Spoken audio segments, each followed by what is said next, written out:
boa tarde a todos. Espero que vocês estejam bem. Hoje nós vamos começar a falar sobre Romeu e Julieta, né? Que é bem difícil falar, né? Porque todo mundo já sabe muito. Né? Romeu e Julieta é uma peça muito conhecida de Shakespeare, uma das obras de arte mais conhecidas, né, do mundo ocidental. Mas de qualquer forma será um prazer falar sobre Romeu e Julieta. Eu começo aí com uma citação: Good night, good night, parting such sweet sorrow that I shall say good night till it be morrow. É uma bela citação da Julieta, Juliet, que a gente vai explorar um pouco depois, talvez não hoje, mas na próxima aula. Já começa a fazer a primeira aula fazendo propaganda da próxima, né? De temas que nós vamos explorar aí na próxima aula. Bom, alguns de vocês já me conhecem, mas para quem não me conhece, eu sou professor da UFRJ, também sou membro do PEN Clube do Brasil, e meu encontro com Shakespeare eu já falei aqui também, né? Foi uma dissertação de mestrado que eu fiz sobre Coriolano, Antônio e Cleópatra, falando sobre a identidade masculina em Coriolano e Antônio e Cleópatra. Falei também um pouquinho naquela ocasião sobre Júlio César, mas o centro era Coriolano e Antônio e Cleópatra. E depois eu fui convidado para escrever um pequeno artigo, Visões da Identidade Brasileira de Shakespeare. A minha dissertação foi orientada pela professora Marlene Soares dos Santos, e a quem eu sou sempre muito grato pela minha formação em Shakespeare, que ainda continua, mas sempre deixando claro que ela não é responsável pelas minhas qualquer bobeira, bobagem ou erro que eu cometa aqui, mas com certeza ela é responsável pelas coisas boas que eu falar aqui, né? E quem tiver interesse, também eu tenho um site, que é o William Soares dos Santos, tudo junto. E nesse site tem várias coisas, inclusive esse livro, tem o link para esse livro aqui. Eu vou ler um pouco desse livro hoje, vou ler um trechinho desse livro, que foi um livro que nós fizemos em homenagem à professora Marlene ano passado. Ela completou 80 anos e uma vida toda dedicada à leitura de Shakespeare. Inclusive já tem lá a aula anterior, que é o Macbeth, para vocês, quem perdeu, tem livros e tudo mais, tem outras coisas. Romeu e Julieta, como eu comecei a falar com vocês, todos vocês já conhecem, uma obra profundamente conhecida, né, de William Shakespeare. Então o que eu vou trazer hoje é trazer um pouco as bases e sempre deixar claro que a minha leitura e a minha leitura hoje, talvez se eu fosse fazer essa mesma aula daqui a um tempo, eu trouxesse outras coisas, né? E na verdade, eu não tenho pretensão de trazer aqui qualquer coisa nova, mas simplesmente dialogar, trazer aqui um diálogo um pouco mais preparado, mas na verdade é um diálogo para que vocês possam se sentirem motivados em suas leituras, em seus trabalhos, se você é ator, se você é diretor, se você é professor, que você possa se sentir motivado a ler o texto de Shakespeare, né? Vamos começar então, Romeu e Julieta. Bom, vou começar com os personagens. Os personagens se dividem basicamente nessa tríade, que é a Casa dos Capuletos, a dos Montecchios e os gerentes, os diretores, os administradores da cidade, né? A Casa dos Capuletos, vocês sabem, tem lá o senhor Capuleto, né, o patriarca da casa, a matriarca, Julieta, filha única dos Capuletos e protagonista feminina da peça, primo Capuleto, Teobaldo, sobrinho da senhora Capuleto, primo de Julieta, a ama, criada dos Capuletos, confidente, né, ama de Julieta, Pedro, criado dos Capuletos, a serviço da ama, Sansão, Gregório, Antônio, Cook e outros criados dos Capuletos. A Casa dos Montecchios, tem lá o senhor Montecchio, que é o patriarca da casa, tem a senhora Montecchio, a matriarca, Romeu, o filho único dos Montecchios, e o protagonista masculino da peça. Benvolio, sobrinho de Montecchio, amigo e primo de Romeu e amigo de Mercúcio. Abraão, criado dos Montecchios, Baltazar, pajem de Romeu. E aí né, nessa tríade tem os governantes, o príncipe Éscalos, príncipe de Verona, Paris, um jovem nobre, parente do príncipe pretendente de Julieta, pajem de Paris, Mercúcio, parente do príncipe e amigo de Romeu, né. Tem os outros, claro, Frei Lourenço, um personagem fundamental na trama, que é o Frei franciscano, confidente de Romeu, Frei João, que iria entregar a carta de Frei Lourenço para Romeu, um boticário de Mantua, que vende a poção fatal para Romeu, Rosalina, um personagem invisível, pretendente de Romeu antes dele conhecer a Julieta, 3 músicos, Simão, Viola, Hugo, Rebeca, João do Grito, integrantes da guarda, cidadãos de Verona, mascarados, pajens, etc. Né? Boa tarde. Boa tarde. E aí vamos para, depois de a gente ter visto os personagens, vamos para o enredo, né? Que é um enredo, obviamente, todos vocês já devem conhecer. A cidade de Verona é o lugar de um conflito histórico entre 2 famílias tradicionais, os Montecchios e os Capuletos. Romeu, filho único da família Montecchio, e Julieta, filha única da família Capuleto, conhecem-se durante um baile de máscaras e apaixonam-se perdidamente. Tá? Romeu já estava enamorado de Rosalina quando conhece a filha da família rival. No entanto, encantado por Julieta, esquece Rosalina e dirige a sua ação para ficar, obviamente, com Julieta. A família de Julieta tem planos para que ela se case com Paris, um rapaz nobre de Verona. No entanto, Julieta age contra o desejo da família para seguir o seu coração. Juntos, Romeu e Julieta vivem um amor proibido, idealizado, condenado pela família de ambos. Casam-se escondidos. A celebração é realizada pelo Frei Lourenço, um confidente de Romeu. Romeu se envolve em uma briga em que morrem Teobaldo, primo de Julieta, e Mercúcio, primo e amigo de Romeu. Está escrito Mercúrio aí, mas está errado, Mercúcio. Corretor, depois que eu mandar para vocês eu corrijo aí. O príncipe de Verona resolveu exilar Romeu. Desesperada com a partida do amado, Julieta pede auxílio ao frade franciscano que realizou o casamento. E ela fica desesperada não só com a partida do amado, mas com a possibilidade de se casar com Paris, né? A ideia do frade é que Julieta tome uma poção que faça com que ela pareça morta. Romeu, ao receber a notícia da suposta morte da mulher, entra em desespero e compra uma substância para provocar a própria morte. Ao encontrar Julieta desacordada na cripta dos Capuletos, crê na morte da amada e toma o veneno que havia trazido. Julieta, ao acordar, descobre que o amado está morto e com um punhal também dá cabo da própria vida. Após a tragédia, as famílias Montecchio e Capuleto realizam um acordo de paz. Então, só pela descrição da trama, do enredo da peça, a gente vê que é uma peça que ela atinge o sujeito, né? Ou seja, os sujeitos centrais, ali no caso o casal, mas que ela é também, e para alguns teóricos, sobretudo, uma peça que vai falar de uma civilização, de uma sociedade e é nesse confronto entre esses sujeitos que se apaixonam, né, e a força dessa sociedade que se dará esse embate. No caso mais evidente, aqui um dos jogos mais evidentes, é que Romeu e Julieta eles vão lutar, de certa maneira, contra suas próprias famílias, mas Julieta mais enfaticamente, uma vez que ela enfrenta o seu pai, tem um diálogo muito forte no qual ela enfrenta o pai, dizendo que não ia se casar, o que na época, obviamente, era uma afronta terrível, né? E não ia se casar com o sujeito que o pai determinou para ela.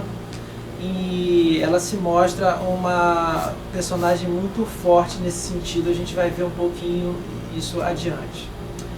Por outro lado também tem o embate entre o desejo de uma cidade representada pelo príncipe Éscalo, que estava ali dirigindo, né, que tem o dever de proporcionar um bem comum, e o atrito entre esses indivíduos, essas famílias rivais que estão sempre ali provocando contendas e acabando com a harmonia. E aí eu digo mais com a economia da cidade, porque uma cidade em que ela não tem uma paz, ela está em guerra, né? Ela, obviamente, a economia dela também não pode prosperar, como a gente bem sabe disso, né? Então, toda a sociedade que se encontra em guerra ou que tem conflitos, ela não dá margem para que a economia cresça. Eu vou voltar mais aos temas da peça, mas eu queria falar um pouco antes sobre algumas coisas técnicas. Bom, a data provável da composição de Romeu e Julieta é entre 1595 e 1596. A publicação do Q1 é de 1597. Bom, deixa eu explicar o que é o Q1, né? Que eu vou usar essas terminologias aqui, Q1 ou Q1 ou Q2, né? Ou Q2, que são os quartos. Eu tenho uma aula, se você quiser saber um pouco mais, está lá no meu site também, que é Breve Introdução ao Teatro de William Shakespeare, que eu explico um pouco mais o que são quartos, o que são folhos e tudo mais. E, na verdade, no caso de Romeu e Julieta, é uma peça que ela foi publicada em quartos, que são publicações que têm esse nome porque eles eram dobradas em 4, eram folhinhas que iam dobradas em 4, né? Hoje a gente estava recebendo aqui esse programa. Então esse programa, na verdade, ele tem uma origem medieval, renascentista, porque a gente economiza o papel, a gente dobra assim os quartos e dobrados em 4. E os folhos, na verdade os quartos eram dobrados em 8, mas são 4 páginas para cada lado. E nisso a gente economizava o papel e podia imprimir mais. Naquela época o papel era bem caro. Os quartos, geralmente, eles eram impressos em papéis mais baratos. Por isso que chegaram poucos até nós. E os folhos, embora eles fossem dobrados assim, eles conseguiam, era o que mais parecia com um livro. E eles eram mais duráveis e por isso também mais caros, né? Os quartos, eles têm uma particularidade social também. Geralmente, quando você comprava um quarto, aquilo não era de uma origem fidedigna. Tipo assim, era alguém que foi lá, porque naquela época já existia pirataria, ia lá pro teatro, copiava a peça, depois ia para casa, vamos fazer isso aqui pra gente vender para ganhar algum dinheiro. A gente tem uma prensa aqui, né, vamos vender. E o quarto primeiro foi bem, uma das teorias é que ele teria sido impresso dessa maneira. Por isso que em Shakespeare, também em outros autores da Renascimento, geralmente quando a gente tem um quarto que a gente considera que ele não tem uma origem fidedigna, assim a gente chama de bad quarto, quer dizer, o quarto ruim, né? E quando a gente acha que tem uma origem um pouco mais fidedigna, a gente chama de good quarto, o quarto bom. No caso de Romeu e Julieta, a gente tem um quarto de 1597, né? E um quarto de 1599. Mas, assim, através do entrecruzamento de várias referências literárias, históricas e geográficas, a maioria dos estudiosos localiza a composição da peça entre julho e setembro de 1596. Né? Eu vou fazer referência a alguma desses elementos aqui, mas obviamente eu não terei condição de fazer referência a todos, porque só o estudo dos quartos já demanda todo um tempo, né? Então a data é especulativa. Além da edição do quarto primeiro, em 1597, sabemos, por exemplo, que em um trecho da peça Return from Parnassus, a segunda parte de uma trilogia de peças universitárias encenada no St. John College, Cambridge, entre 1598 e 1601, um dos personagens faz clara referência a vários personagens de Shakespeare, entre elas Romeu e Julieta. Quer dizer, a cultura do teatro naquela época, né, tem vários autores que já falam disso, eu já falei um pouco sobre isso. Né? Na verdade, naquele momento, o teatro foi uma das formas expressivas mais importantes da Renascença inglesa.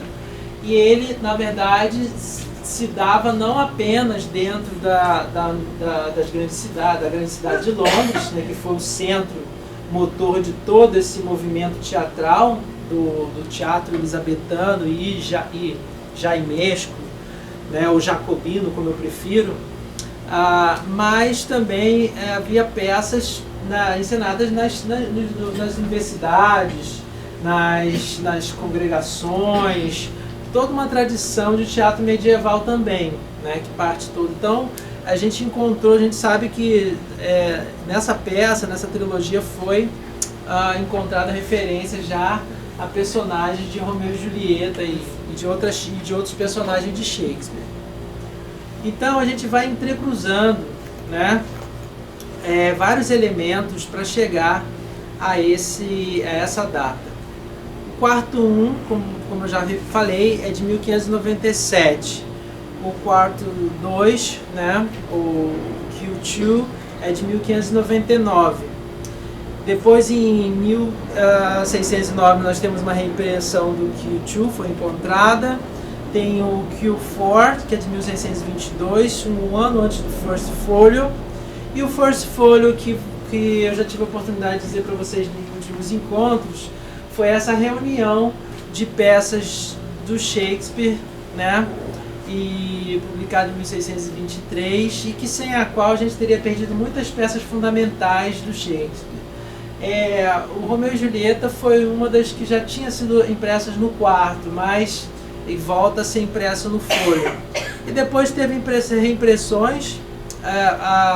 Aliás, é importante dizer que o First Folio ali de 1623 ele reimprime o Q2, o bom quarto, e no folio 2 de 1632 e no folio 3 de 1664 e também no 4, cada um reimprime o anterior, e ainda há uma impressão não muito, assim, claro, importante para os estudos, mas já bem tardia, de um quinto folio de Romeu e Julieta de 1637, né?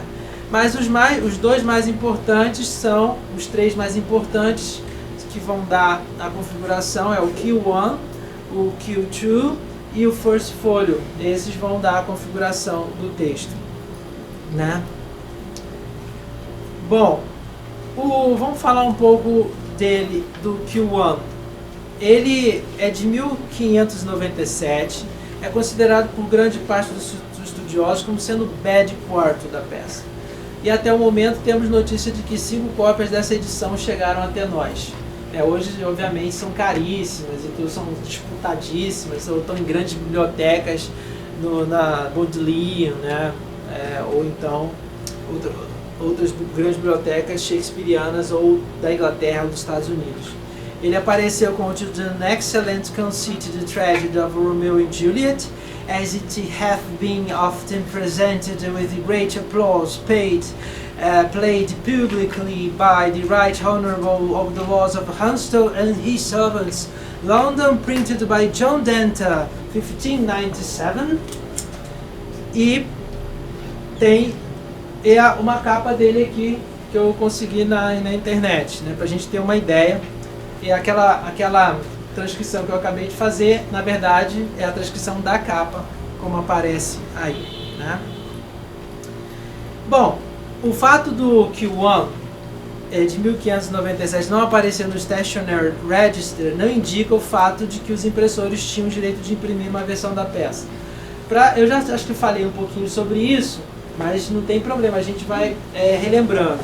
O Stationery Register foi um registro que foi inventado ali na passagem do período elizabetano para o período jacobino, de associações de trabalhadores para registrar uma série de coisas, não apenas peças de teatro, mas baladas, também outros produtos, que era uma espécie de copyright da época. A gente não entende muito bem que quem ficava com o copyright era quem primeiro registrava, ou enfim, mas existia esse registro.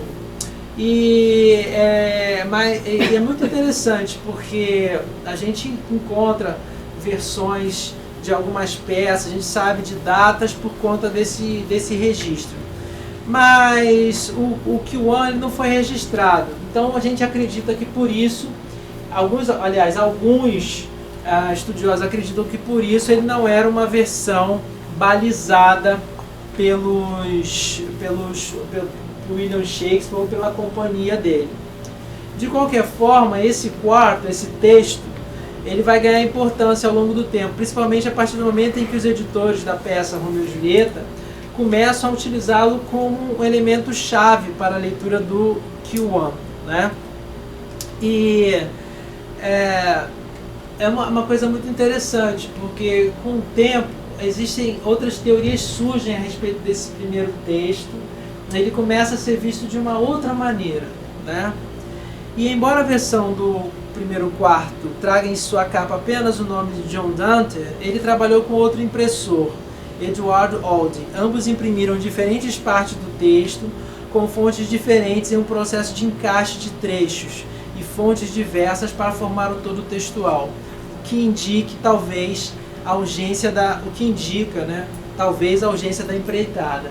Então, como eu falei para vocês, quando estava acontecendo, por exemplo, uma peça como Romeu e Julieta está fazendo sucesso, a gente vai lá, faz a pirataria da peça e começa a vender nas ruas. Olha aqui, essa peça que está fazendo sucesso. E quem sabe ler, são poucas pessoas que sabiam ler, mas mesmo assim havia, e eles tentavam fazer algum dinheiro com isso. E essa é uma das características do primeiro quarto. Se você tiver oportunidade, tiver paciência de entrar lá na Folder, que é a biblioteca, uma das mais importantes lá do Shakespeare na Inglaterra, nos Estados Unidos, desculpa, você pode ter acesso a esses textos. Aí você vai vendo que eles são formados de encaixes com fontes diferentes, né? Que pra gente é um trabalho horrível, mas pra época já era uma coisa, né, impressionante. E além disso, é muito provável que tenha havido um editor, né? René West, que eu vou citar depois, fala de Henry Chatto, que teria sido o editor do quarto one.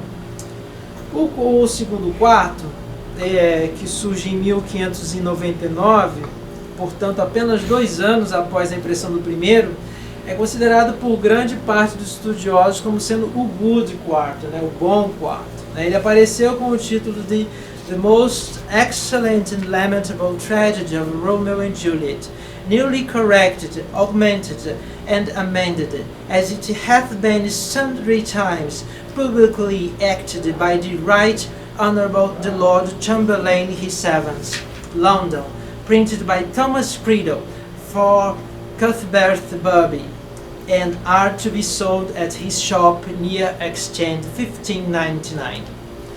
Bom, aqui está a capa dele, do segundo quarto, né? Bom, agora, por que a gente considera que o quarto 2 teria vindo da companhia? Claro que eu não vou ter tempo para falar disso tudo aqui, mas na verdade esses estudos são muito profundos. As pessoas, elas comparam os textos, agora hoje com o computador, elas já faziam isso, né? Mas hoje com o computador, elas botam tudo no computador, veem as palavras que um usou, que o outro usou, né? Porque vocês também temos que levar em consideração que nesse momento, né, se a gente olhar a história da evolução da língua inglesa, a gente pode dividir, assim, geralmente os estudiosos, né, eles dividem, geralmente, eles fazem uma diferenciação entre Old English, Middle English, né, Modern English. E a língua começa a se estabelecer entre ali o Middle English e o Modern English. Para vocês terem uma ideia, Old English é a língua na qual foi escrita Beowulf, né? O Middle English é a língua na qual Geoffrey Chaucer escreveu The Canterbury Tales. E o Modern English é a língua que foi utilizada pelos dramaturgos da Renascença, né, do período elizabetano e jacobino. Mas mesmo assim, embora a língua já estivesse se assentando, pessoas usavam formas diferentes, por exemplo, para grafar uma palavra ou outra. Então, a gente sabe por isso que a Shakespeare gravava assim, Johnson gravava assim, né? Então, tem comparações. E você pode descobrir através dessas comparações. E outras coisas. Então, por exemplo, René Weiss nos informa que no quarto 2 há indicações de entradas de atores da época, tipicamente usadas por Shakespeare. e que este é mais longo, 22% do que o quarto primeiro. Os dois quartos compartilham apenas 800 linhas com proximidade de correspondência. Alguns estudiosos realizaram comparações do quarto 2 com a Hand D, de William Shakespeare, na peça Sir Thomas More, e acharam muitos elementos comuns. Em um momento de flutuação linguística, cada autor acabava escrevendo determinadas palavras de uma dada maneira. Preciso fazer um esclarecimento aqui. Na época elizabetana e jacobina, muitos dramaturgos eles trabalhavam em cooperação, né?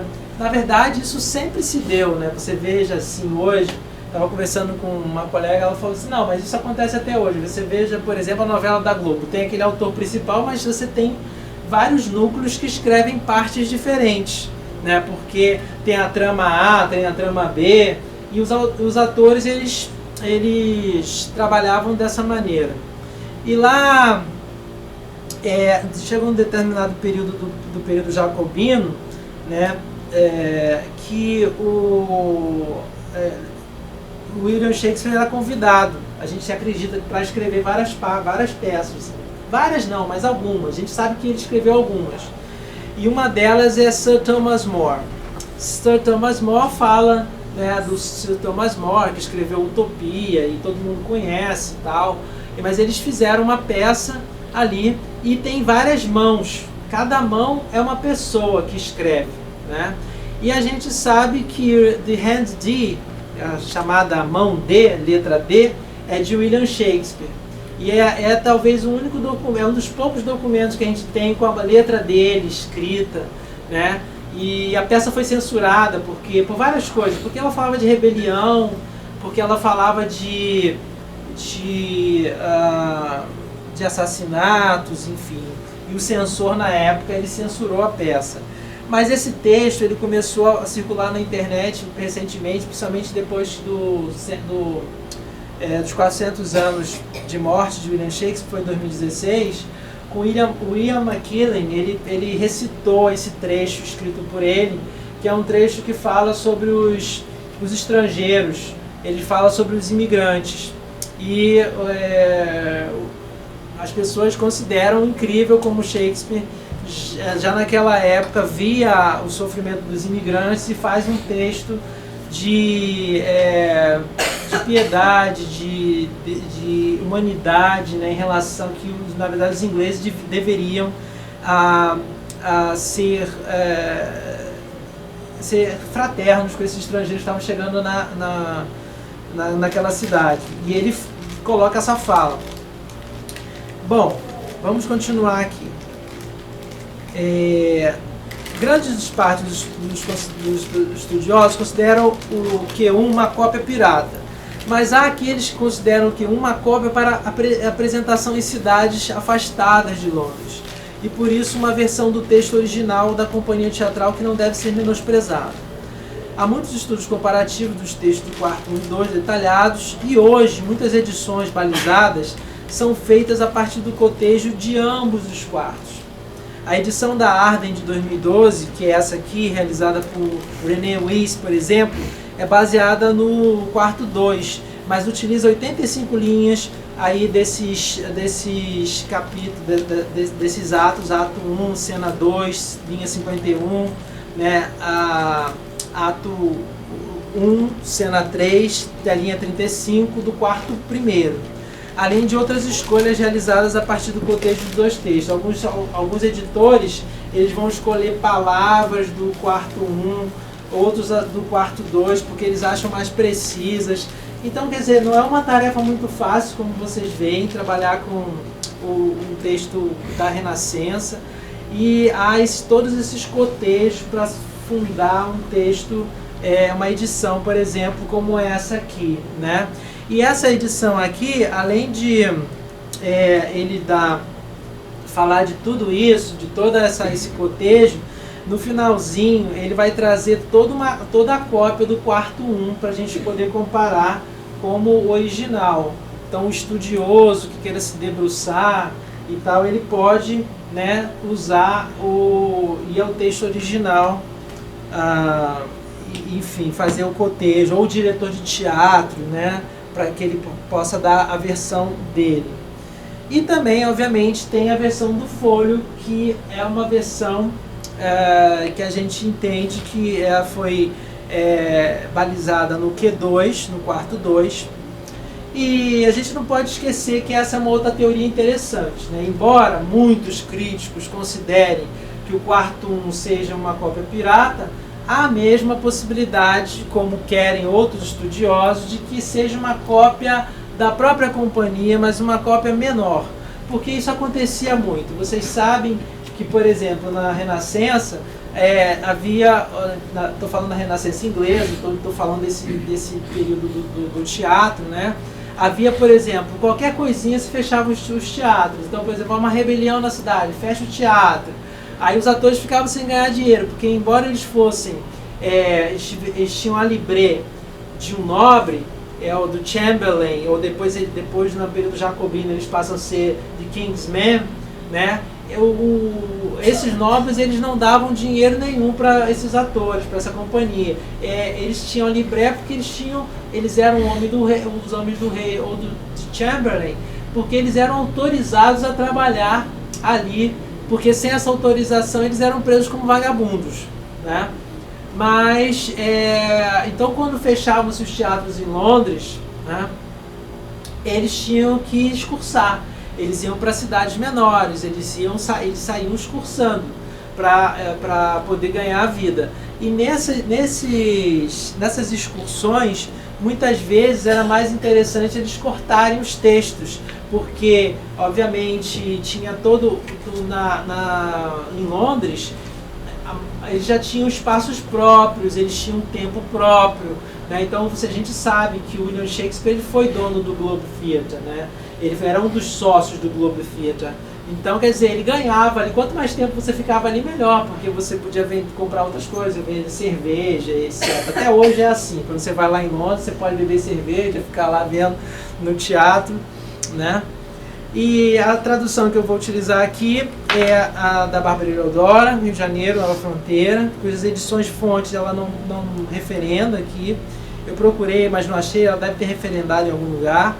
Mas acredito também que seja uma compilação do quarto 1, do quarto 2, porque eu já estive dando uma olhadinha, comparando os textos, alguns trechos, e vi que eles batem, por exemplo, com a edição do René Wyss. Tá? Professor, desculpa interromper, só uma pergunta. Eu estou aqui pensando, esse negócio de se você sair fora de Londres, será que essas cópias seriam também menores, serviriam também para o caso ser roubado? Para que eles não fossem roubados? Evitar que você perdesse o texto. Pode ser. Mas assim, como a impressão, no caso, a impressão, eu diria que não. Porque geralmente, porque a impressão é feita sempre por outros, né? O mundo anglo-saxão é um mundo muito dividido, já era naquela época. Assim, se eu sou ator, eu não vou fazer impressão, né? Quem é responsável pela impressão é o cara que tem a tipografia, que tem a impressora. Então nunca era um ator que ia lá imprimir. De repente, eu até acredito que um ator lá meio sem dinheiro roubava lá o texto da companhia e levava e vendia ou copiava para vender para alguém que tinha a gráfica, né, que tinha a prensa. Isso eu não descarto. Mas as companhias elas eram muito ciosas dos seus textos.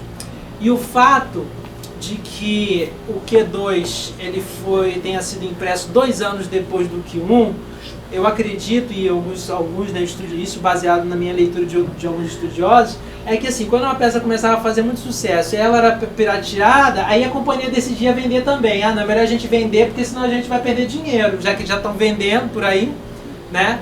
Aí eles faziam um quarto balizado e começavam a vender.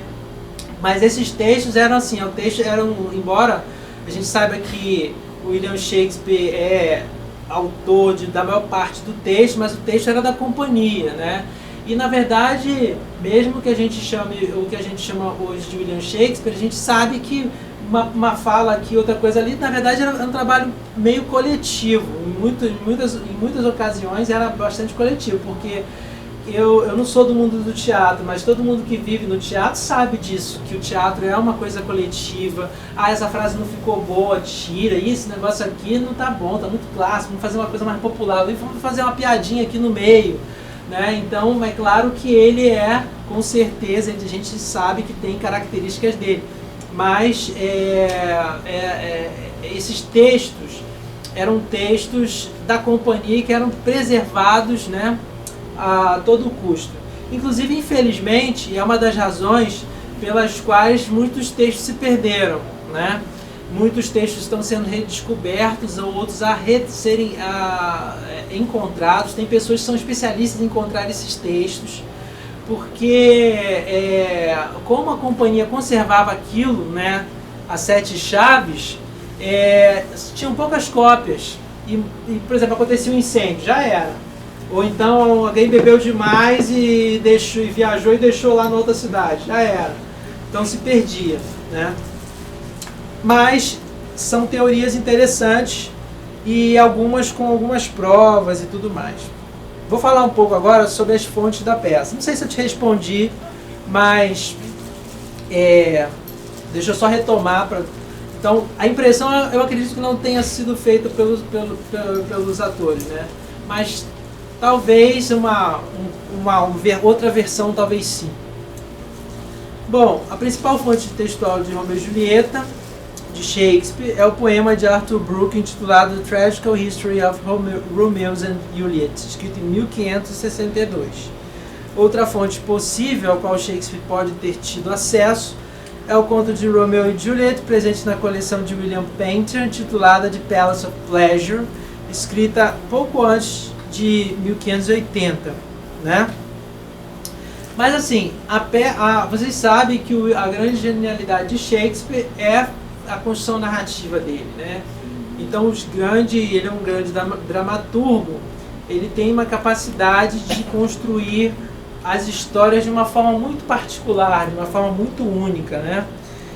Mas as histórias, grande maioria das histórias que ele escreve já haviam sido escritas por outras pessoas. E Romeu e Julieta era uma história já bem conhecida, né? Esse poema do Arthur Brooke foi a fonte mais imediata dele. A gente sabe que inclusive tem trechos muito parecidos, né? Mas, por sua vez, o Arthur Brooke ele vai se inspirar em textos italianos, né? E tem a novela Giulietta e Romeo, que é escrita pelo autor italiano Matteo Bandelli, em 1554, uma história presente na coleção chamada Il Novello, escrita pelo escritor Masuccio Salernitano, e 3, la storia novelmente ritrovata di due nobili amanti, escrita da Luigi Porta e publicata em 1530. Né? Então essas fontes, né, marcaram muito o texto de Arthur Brooke. Daqui a pouquinho eu vou falar um pouco da diferença entre um e outro. Além dessas fontes principais, o Shakespeare também vai trazer elementos de obras clássicas. E a gente vai ver muitas referências, por exemplo, ao Ovídio, né?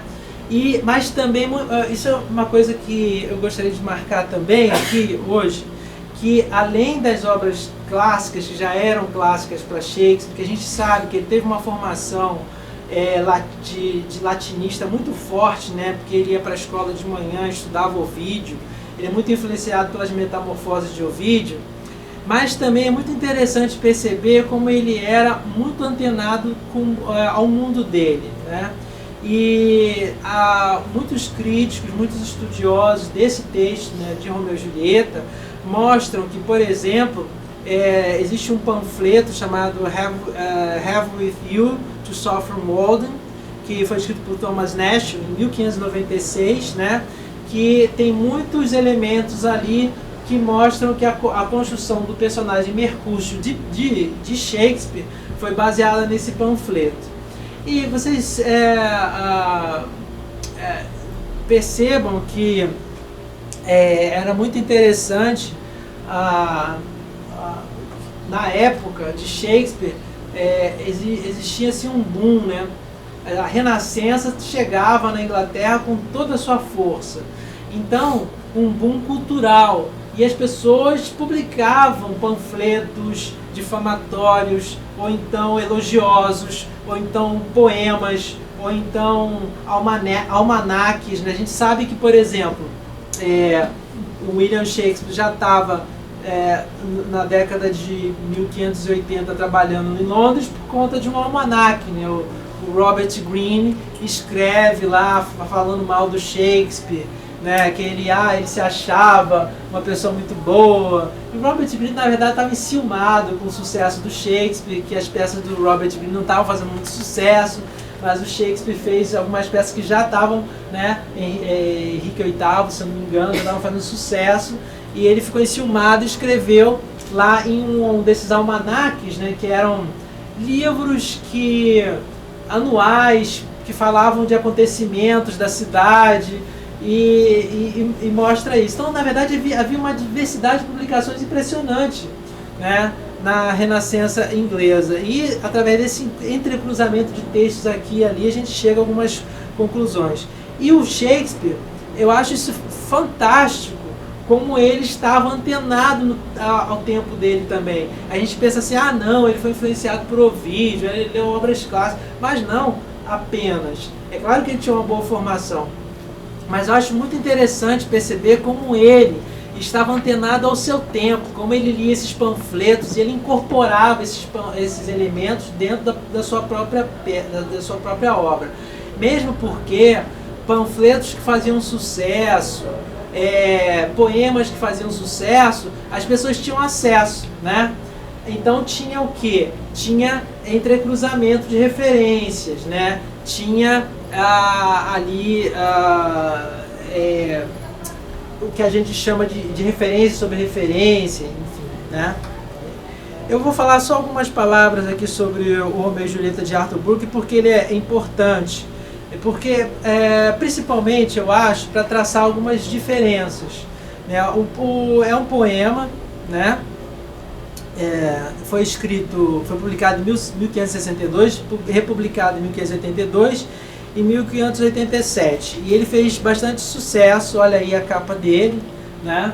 Ele tinha essa capinha aqui, e aí eu queria salientar algumas diferenças. Não vou poder falar também de todas as diferenças desse trabalho de Arthur Brooke para o texto de Shakespeare. Mas primeiro, obviamente, o texto de Arthur Brooke tinha uma preocupação poética, né? Nesse sentido, a gente percebe que há uma relação entre os dois textos, porque talvez Romeu e Julieta seja o texto mais poético de Shakespeare, no sentido da própria poesia, um texto todo rimado, né? Ele todo cheio de sonetos ingleses. Ele é todo trabalhado dentro de uma poética também da imagem, da metáfora, né? Você vê muito presente a questão do amor e das trevas, da luz e do dia, né? Julieta é o dia, Romeu para Julieta vai virar o astro e vai ser dividido e transformado, né, em várias estrelas. Então, o texto do Arthur Brooke, ele tem uma preocupação moral, né? Ele tem, na verdade, o Arthur Brooke, ele constrói o poema dele para mostrar assim, olha, vocês jovens, não se percam em amores repentinos, né? Não se percam aí. E aí a gente também não pode esquecer que o Arthur Brooke e Shakespeare, e aquele momento era um momento de embate religioso, no qual a religião era uma força importante, né? E Arthur Brooke, ele falava de um ponto de vista protestante, né? Então ele acabava com o Frei Lourenço, ele dizia que o Frei Lourenço, na verdade, tinha agido de má fé, e que quando jovem o Frei Lourenço ele mantinha amantes na sua cela. Então ele faz uma série ele constrói o Frei Lourenço de uma forma muito negativa. E toda a construção do poema é para mostrar, chegar ao final e falar assim, olha só, vocês jovens, obedeçam seus pais, senão vocês vão ter essa morte terrível aí. Shakespeare não faz nada disso. Ele já, ao contrário, ele é aberto a uma leitura, na verdade, super revolucionária. Se a gente parar, por exemplo, a gente vai falar um pouco mais depois, mas peguem o papel de Julieta. Acho que o Shakespeare foi um dos principais, os primeiros mestres da literatura universal a colocar a mulher no papel central e no papel de rebeldia, no papel de afrontamento. Então, nesse sentido, Julieta é um exemplar, né, dessa revolução shakespeariana. A questão do tempo também. A questão do tempo, eu vou falar um pouco mais daqui a pouquinho sobre o tempo na peça Romeu e Julieta. Em Arthur Brooke, o tempo é muito extenso. Então, na verdade, o Romeu e Julieta se casam e ainda ficam meses ali se encontrando de noite, né? É depois de alguns meses que o pai de Julieta decide a casá-la com o Paris, e o Romeu mata o Tybalt depois de 9 meses. Então ele vai contar a história através de um tempo mais delongado, né? Enquanto que a história de Shakespeare acontece em menos de 5 dias, né? E o caráter dos personagens, como eu já falei, por exemplo, o caso do Frei, ele vai mudando, né? Ele vai modelando o caráter dos personagens, quer dizer, eu estou dizendo Shakespeare, em relação ao poema de Brooke. Ele vai mudando o caráter dos personagens. Talvez a gente pode pensar, né, que o Shakespeare ele já fugia um pouco ou fugia, porque obviamente o tempo dele não permitia, mas ele fugia um pouco dessa questão, desse embate religioso, e ele, provavelmente pela sua história aqui, eu já estou especulando, por favor, não leve em consideração essa minha versão como algo sério, mas é porque ele, obviamente, a gente sabe que ele veio de uma família católica, né? Então ele tinha, obviamente, um outro olhar para as católicas. E Frei Lourenço a gente não pode deixar de perceber, né, de levar isso em consideração. É um frei católico, de uma ordem católica, né, que ele tenta ali unir as duas famílias através daquela ação ali. E para Arthur Brooke ele foi, digamos assim, um dos elementos da tragédia ali, né? Bom, vou falar agora, depois eu volto a falar um pouco dessas diferenças, mas vou falar um pouco aqui das características da peça, né? A peça, na versão do First Folio, contém 2.528 linhas, é composta tendo em vista a seguinte divisão: 90% em versos, que é uma das peças mais versificadas de Shakespeare, ou seja, versificadas no sentido de ter versos, né? Na maioria versos brancos, mas ele também tem sonetos. Basta aquela linda cena do encontro de Romeu e Julieta, formam um soneto e eles fazem um soneto juntos, né? Que é uma coisa incrível, impressionante. E 10% em prosa. A divisão de linhas entre os personagens principais: Romeu 20%, Julieta 18%, Frei Lourenço 11%, a Ama 9%, Capuleto 9%, Mercúcio 8%. Né? Bom, o Shakespeare ele vai se desvincular do caráter moralizante dos textos anteriores e se concentra no casal principal, transformando a sua relação em uma contínua metáfora de luz e sombras. Essa questão das luzes e sombras, que é um elemento fundamental no texto, eu vou explorar depois também, porque eu queria hoje falar a questão mais do tempo, né? Para que a tragédia do casal tenha veracidade, para que não haja chance de esclarecimentos que evitem a tragédia, a velocidade dos acontecimentos precisa ser rápida, né? A peça se dá na segunda metade de julho, no verão europeu. Ela começa em domingo de manhã e termina no alvorecer da quinta-feira que se segue. Então, quer dizer, se o poema de Arthur Brooke demora 10, 11 meses, né, Shakespeare faz tudo acontecer em 5 dias. Então, quer dizer, embora a peça tenha, né, uma apresentação normal dela tenha quase 3 horas, mas na verdade a gente vê ali as coisas acontecendo com uma velocidade muito grande, né? Alguns críticos, eles consideram, são poucos críticos que consideram a Romeu e Julieta uma grande tragédia de Shakespeare, né? Eles vão considerar grandes tragédias de Shakespeare, Otelo, né? Até Macbeth, algumas, Rei Lear, né? Hamlet e tudo mais.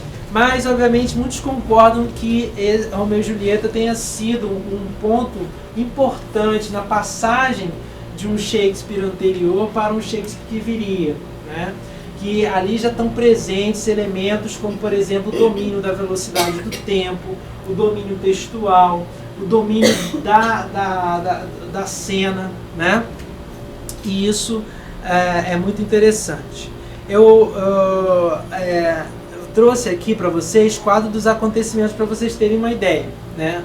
Acontecimento da peça em relação aos dias da semana. Domingo de manhã, aí a briga em que começa a peça, né? A briga em que são envolvidos as duas famílias e o príncipe, e Romeu e seu primo Benvolio. Aí domingo de tarde, esses números aí, 1, 2, se refere aos atos e às cenas, tá? Então, ato 1, cena 1. Domingo de tarde, ato 1, cena 2, cenas de pares, Senhor Capuleto, Romeu, Benvolio, um servo analfabeto do Senhor Capuleto, que vai chamar lá, vai ser enviado para chamar os convidados para a festa. O domingo à noite, na cena 1, no ato 1, cena 3, Julieta ama a senhora Capuleto, conversa sobre o preparo de Julieta para o casamento, nessa cena que ela diz que é uma honra que ela não tinha nenhuma vontade, embora ela não tivesse conhecido ainda Romeu. E aí, segunda-feira antes do amanhecer, Mercúcio, Benvolio do lado de fora da casa dos Capuletos, a cena do balcão, e depois a cena do balcão. Quer dizer, tem a festa, né? Domingo tem a festa e segunda-feira tem a cena do balcão. Eles vão lá. Segunda-feira, depois do amanhecer, Romeu se encontra com o Frei Lourenço em seu jardim e este se compromete a casar Romeu e Julieta. Na segunda-feira, às 9 horas, Julieta envia a ama para encontrar Romeu. Preste atenção assim nos dias e quando tiver referência de hora, para vocês verem como é que é rápido, né? Segunda-feira, por volta do meio-dia, ato 2, cena 4, Mercúcio, Benvolio e Romeu se encontram com a ama. Aí segunda-feira de tarde, Julieta interroga a ama, né? Isso no ato 2, cena 5. Já no ato 2, cena 6, Frei Lourenço, Romeu e Julieta, os amantes se casam no final da cena. E depois, 3-1, Teobaldo mata Mercúcio, Romeu mata Teobaldo. Quer dizer, isso tudo acontece num dia só. Quer dizer, ele se apaixona, quer dizer, ele não dorme, né? Então ele vai 24 horas por dia, aquele negócio de viver, né, intensamente a juventude. Ele se apaixona domingo à noite, segunda de manhã já fala com o padre, segunda-feira de manhã já faz o arranjo para o casamento, casa de tarde, né, e vai consumar o casamento dele à noite. Só que antes disso acontece essa tragédia dele matar o primo de Julieta, né? Mas segunda à noite, já Julieta anseia pela noite, eu deveria ter escrito mais tarde à noite, a ama traz notícias da morte de Teobaldo, Romeu, o Frei Lourenço e a ama na cela do Frei. E aí segunda-feira mais tarde, os Capuletos se encontram com pares, né? E aí segunda-feira ainda, né, de madrugada, Romeu e Julieta eles têm consumado o casamento deles. E aquela belíssima cena da despedida dos dois, que ela pergunta, olha, é a cotovia, não é a cotovia, é a Nightingale, né? É o roxinol, então não vá, aquela coisa. Mas, enfim, eles têm que se despedir na terça-feira ao amanhecer. Romeu se despede de Julieta, ela desafia, e depois, logo depois que ele se despede, o pai anuncia o casamento dela para quinta-feira. E ela desafia o pai, tem uma cena muito forte de confronto, né, de uma filha com seu pai, ainda mais naquela época. E depois ela diz que vai se confessar com o Frei e acaba se encontrando com pares lá na igreja com Lourenço. Tudo na terça-feira de tarde. Terça-feira à noite, Casa dos Capuletos se prepara para o casamento. Porque aí ele vai, o que acontece, o pai da Julieta, que tinha marcado o casamento para quinta-feira, resolve adiantar o casamento, depois do arrependimento dela, do suposto arrependimento dela, né? Ele vai adiantar o casamento para quarta-feira e fica lá de madrugada, ele resolve trabalhar com os empregados e tudo mais, né? Mas Na terça-feira de madrugada, o solilóquio de Julieta, sua decisão de ingerir a poção do Frei. Ela tem dúvidas se o Frei estava agindo bem, se ele queria matá-la, se não, quais eram as intenções, mas ela toma coragem e toma, obviamente, essa poção. E quarta-feira, 3 da manhã, Capuleto, sua mulher, ama e servo, preparam um café da manhã para o casamento. Na quarta-feira, ao amanhecer, Julieta é encontrada inconsciente e dada como morta, né? Quarta-feira de tarde, Romeu em Mantua sabe da morte de Julieta, né? Claro que a gente sabe que o Frei Lourenço tenta avisá-lo, mas aí o Frei John fica lá preso com a carta por conta da peste, ele foi colocado em quarentena, né? Aí volta com a carta, o Romeu não sabe que na verdade se tratava de um artifício, ela fingir de morta para não se casar com pares, mas o fato é que ele volta e decide se unir a ela, acha o boticário, né? Compra lá o veneno e volta para Verona. Quarta-feira mais tarde, o Frei toma conhecimento de que a sua carta não pôde ser entregue. Depois da meia-noite, no ato 5, cena 3, 1, linha 187, no cemitério e na cripta dos Capuletos em Verona. E aí acontece toda aquela tragédia e quinta-feira ao amanhecer, o príncipe se encontra com os Capuletos de Montéguios para resolver a situação deles e colocar um fim nisso tudo. Bom, vou fazer uma pausa aqui a narrativa propriamente do texto para falar do Romeu e Julieta no cinema e algumas leituras. Bom, na verdade, a gente poderia fazer um curso inteiro de vários dias assim sobre reconstruções, releituras de Shakespeare em várias instâncias, não só no cinema, mas a gente sabe que existe balé, a gente sabe que existe ópera, né? E entre outras peças, pinturas, né?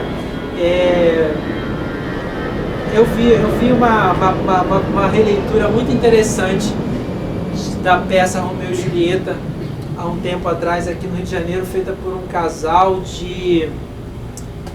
agora eu esqueci, não sei se eles eram noruegueses, mas era muito interessante que eles na verdade pegavam apenas alguns trechos da peça e ficavam repetindo aquilo em cenas diferentes. Mas sabe que aquilo funcionava? Eu achei que não ia funcionar, mas acho que funcionou. É a beleza do teatro, do Shakespeare, né? Que ele é capaz de funcionar até com cortes, com divisões, com releituras e tudo mais. E isso acontece com a grande arte do século XX, né? Com o cinema. Então eu trouxe apenas alguns, não são todos, obviamente. Eu fiz lá eu consultei principalmente um livro que depois tem na bibliografia, que é do British Association of Film and Arts, uma coisa assim. Eles têm lá publicações sobre filmes e tem uma que era só sobre Shakespeare. Eu fui lá dar uma olhadinha e descobri alguns filmes que são considerados pelos críticos como principais releituras de Romeu e Julieta.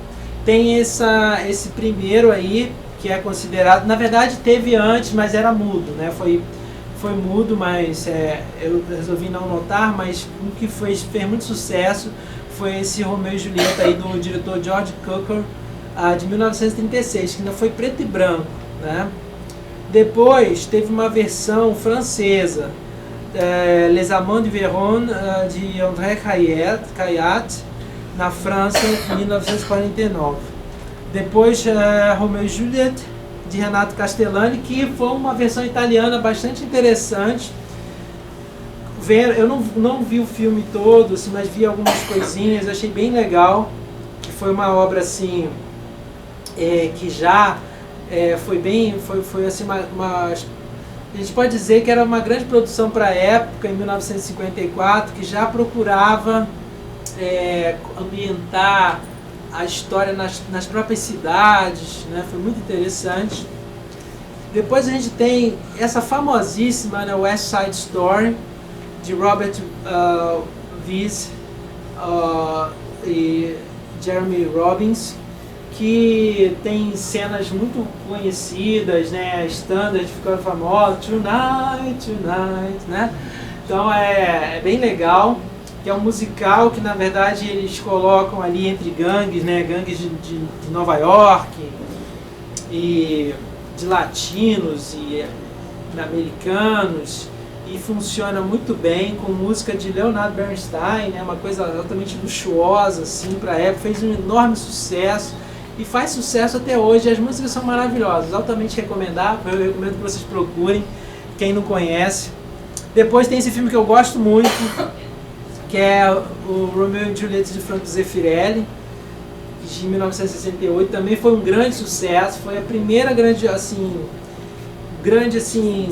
sucesso mesmo de William Shakespeare no cinema, né? Se o William Shakespeare deveria estar milionário de tanto filme que foi feito, né? Tantas versões. Mas essa versão foi muito importante, né? Porque primeiro é ambientada na própria Itália, com Franco Zeffirelli, que era um discípulo do Antonioni, que fazia aqueles grandes filmes, né? Enfim, então ele tinha toda aquela estética do mestre dele, do Antonioni, e ao mesmo tempo foi produzido com cooperação internacional, então teve uma grande divulgação, foi um blockbuster na época. Depois teve uma versão chamada Romeo e Juliet. Esse William Shakespeare's Romeo e Juliet de Baz Luhrmann, tá paz, né? O corretor corrigiu, mas é Baz Luhrmann, de 1996. Quem não viu também eu recomendo, porque eu gosto bastante dessa versão, que é uma versão que ele coloca Romeo e Julieta num mundo bem contemporâneo, com Leonardo DiCaprio, bem jovem, bem cheio de intensidade, né? Tem umas cenas muito bonitas e é interessante, notem, por exemplo, como eles pegam, por exemplo, as armas e pegam os nomes antigos do texto de Shakespeare e botam nas armas. Então, tipo assim, rapier em inglês, né? Renascimento é aquela espada e ele bota na arma, no revólver, rapier, assim. Rapier. Então é bem interessante essa versão. A gente não pode falar de Shakespeare in Love também, que é um filme do John Mayer, que é uma invenção, um pouco daquilo existiu na verdade. Ele transforma o William Shakespeare num personagem apaixonado por uma mulher que se finge de homem para poder atuar no teatro, porque naquela época as mulheres não atuavam, a gente sabe que eram os homens que faziam os papéis femininos. Enfim, é um filme muito inventivo, que faz menção direta a Romeu e Julieta, até essa construção da peça, é recomendável também.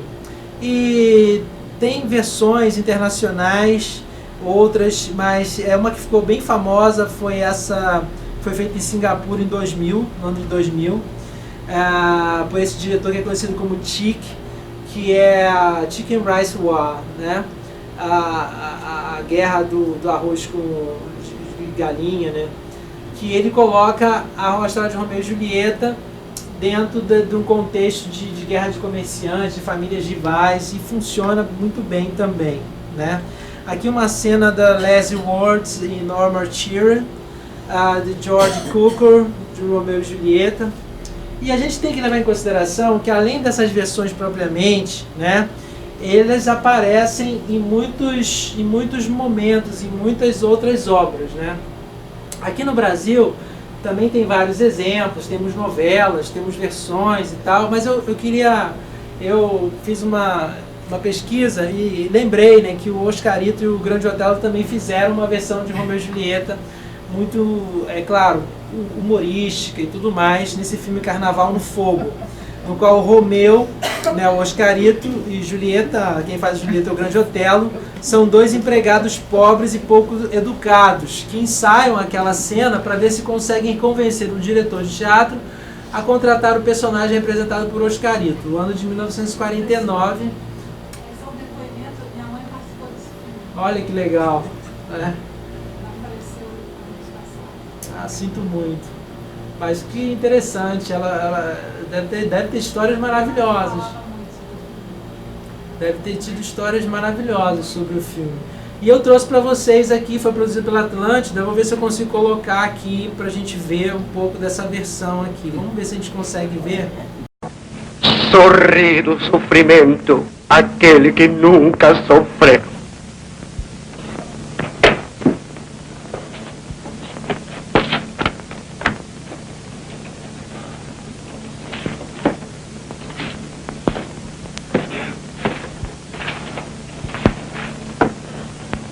Com as asas do amor, eu transpus estes muros, pois muralhas de pedra o amor não contém.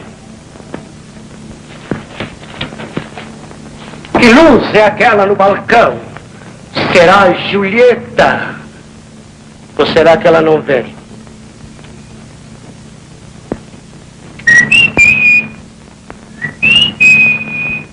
É ela. Só pode ser ela. Oh, meu amor. Oh, minha amada. Ergue-te, belo sol. Mata de inveja a lua pálida de tristeza. Ai de mim. Ela falou. Fala de novo. O anjo esplendoroso. Mas o que é que eu vou falar, Romeu? Fala qualquer coisa. Não fica aí bancando a velhinha. Romeu. Romeu. Romeu. Chega. Traz o amor igual ao meu. Senhora, eu vou jurar pelo esplendor da lua. Não. Não jurei pela lua. Ela é muito leviana, está sempre mudando de quarto. Meu amor, deixa eu acariciar as tuas mãos alvas de cetim. Sentir todo o brilho dos teus olhos, que são estrelas para mim. Ai. Ai. Oh. Te aguenta aí, Romeu.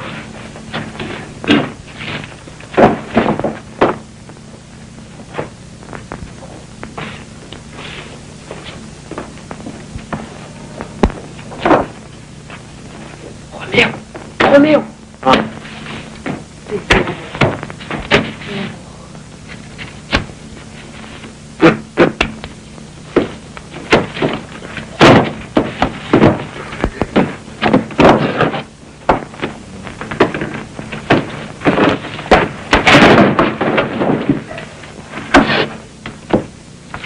Julieta, quero sentir o perfume do corpo teu.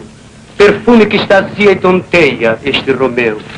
Quero beijar a polpa virginal dos lábios teus, para que sintas a rubra flor dos lábios meus. Corpo e alma entregues a esta aventura louca.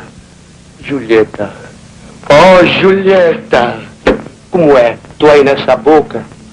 Oh Romeu, a máscara noturna esconde a minha face. E tu não podes ver o meu pudor de donzela. Meu amor, minha amada, por que és tão bela? Romeu, ouço passos lá dentro. Vai, Romeu, ele quer te matar. Ele quem? O meu pai, o senhor de Capuleto. Se ele te vir aqui, vai ser um espeto. Vai, Romeu, deves partir. Bem perto à madrugada. Ouves? É o roxinol que cantou na ramada. Não é o roxinol, é a cotovia, antecipando o sol. Não, Romeuzinho, é o roxinol. Não, é a cotovia. É o roxinol. Cotovia. Roxinol. Cotovia. Roxinol ou cotovia. O certo é que vem amanhecendo o dia. Adeus, Romeu. Julieta, não te vá ainda. 3 palavras vou dizer por despedida. Até amanhã. Até logo. Até já. Adeus. Julieta, eu te imploro. Não te vá ainda. Adeus. Chega. Adeus. Bom, genial, né? E vocês veem que esse exemplo que eu trouxe da nossa cultura aqui é só um deles, né? Mas que foi retomado assim de uma forma genial, e que vocês veem que eles unem, na verdade, 2 cenas, né? A cena textos das duas cenas, sem deixar de fazer referência textual a Romeu e Julieta, eles transformam em uma outra coisa. Eu queria também dizer aqui, ainda continuando nesse intervalo, que a gente não está falando diretamente do texto, para falar sobre o desafio para os atores. Aí eu também trouxe um outro vídeo que eu queria tentar colocar aqui. Romeu e Julieta são personagens que exigem dos atores o domínio do jogo cênico a fim de lidarem com a rápida transição temporal de modo verossímil. Então aquele tema do tempo que eu trouxe para vocês, né, na verdade ele foi construído magistralmente por William Shakespeare, mas que para o ator, na verdade, se transforma num grande desafio. E o desafio também que eu considero que é o domínio da gestualidade corporal. É um pouco estranho isso, falar de gestualidade corporal, mas o corpo não tem gesto, não. Mas como você vai dosar isso? Como é que você vai trabalhar o gesto, a sua corporalidade para passar com verossimilhança aquilo que o texto está mostrando? Eu acho muito difícil, é um dos textos que eu acho que a gestualidade importa muito. É importante para transmitir ao público a interação do par romântico de forma convincente, tanto quanto saber trabalhar com transição de tons em curto espaço de tempo e preparo físico que dê conta dos diferentes estados psicológicos dos personagens. Eu vou tentar colocar um vídeo aqui, espero que funcione, que mostra um pouco o que eu estou querendo dizer. Eu acho que botando um ator, uma atriz para trabalhar assim na frente da gente funciona mais. Então eu trouxe aqui uma cena, que é a cena que é uma das cenas do Globe Theatre, né? Deixa eu ver se eu acho aqui sumiu. Cadê meu filho? Previous extra em menu chapters.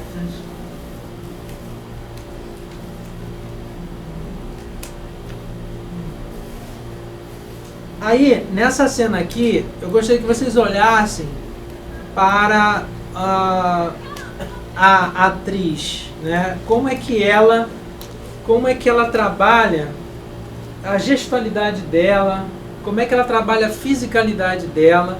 E eu queria que vocês não olhassem tanto para o texto, mas claro, podem olhar para o que vocês quiserem, para tudo, mas enfim. Mas assim, a proposta de trazer essa cena é para mostrar como que essa peça exige do ator ou da atriz, né? Principalmente eles estão nos papéis principais de Romeu e Julieta, e essa cena é assim, uma cena da Julieta que mostra assim, mudanças de tons, mudanças de corporalidade, de fisicalidade, como é que ela tem o domínio do palco, como ela vai para um lado, como ela vai para o outro, né? E isso é importante para o ator. Vamos ver como é que ela trabalha, como essa atriz trabalhou aí.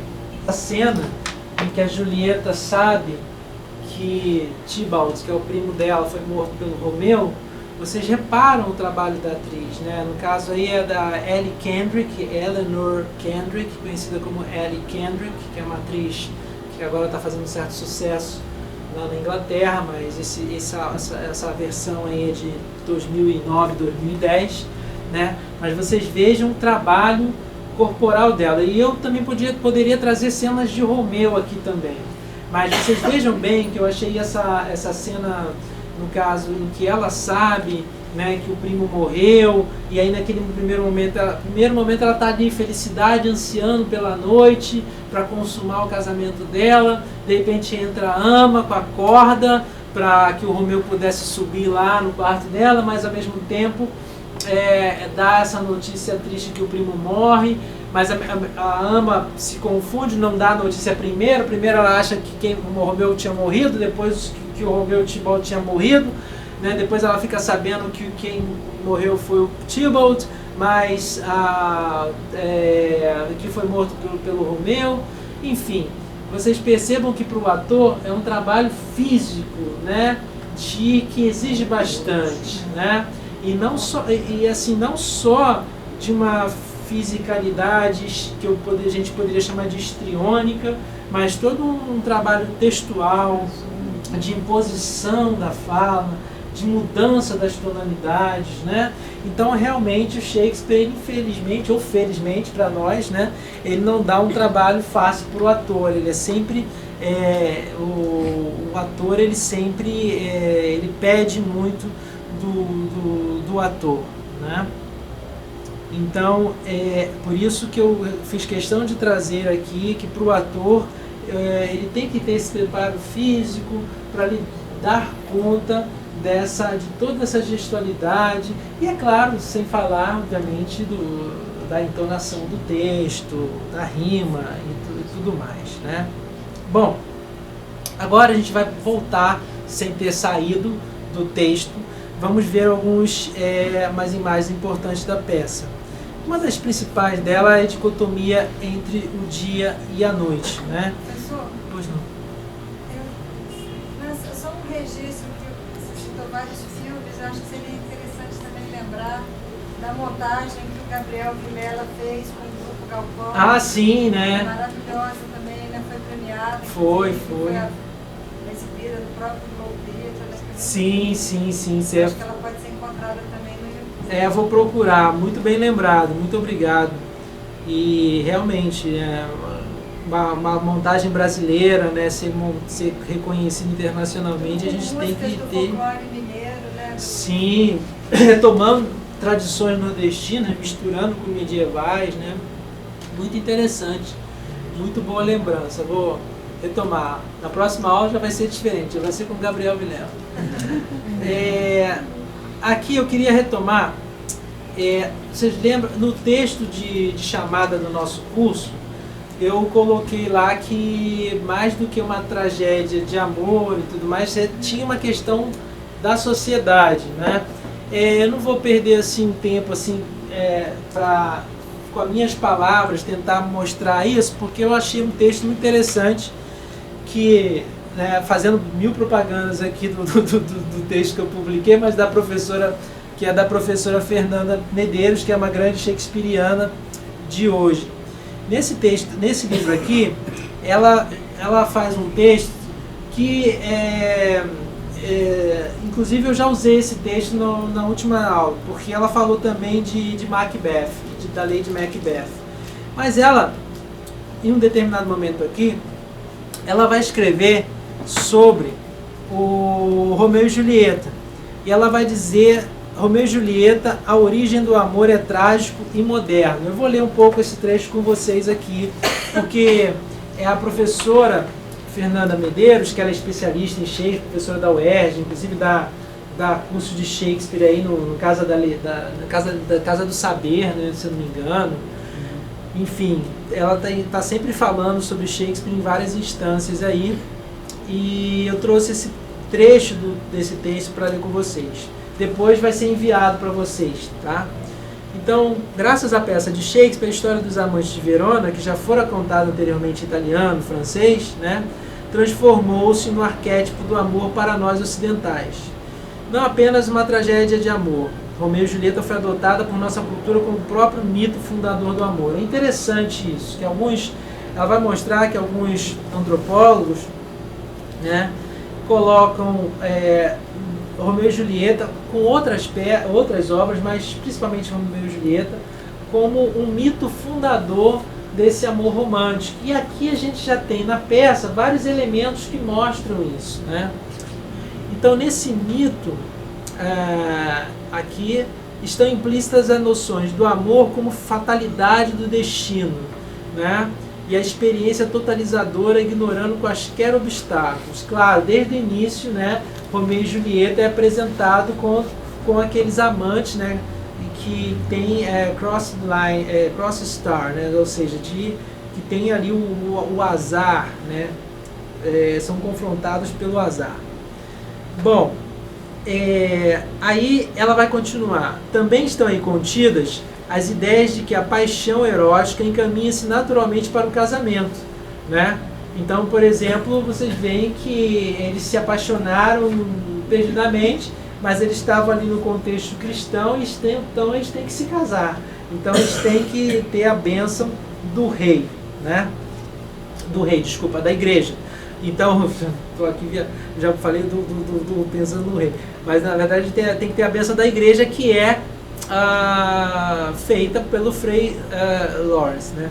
Então, nesse mito estão aqui, assim, de que a família de origem é menos importante do que a nova célula a ser formada com o parceiro amoroso. Então também é muito interessante, porque o Romeu e Julieta, ele vai, de certa forma, e eu diria, não de certa forma, mas de forma contundente, né, mostrar essa quebra. Porque isso, eu falo sempre que o mundo é tudo ao mesmo tempo agora. Não estou falando aqui, por exemplo, que as relações, no mundo, mesmo no mundo ocidental, da família ainda não são fortes, ou não possam ser fortes e tudo mais. Mas com Romeu e Julieta, ele estabelece esse mito que não necessariamente é aquele núcleo mais importante, principalmente quando a gente vê a cena da briga da Julieta com o pai dela, que é um afrontamento para a época terrível, né? A filha afrontar o pai daquela maneira, tanto é que ele fica realmente e terrivelmente irado com ela, né?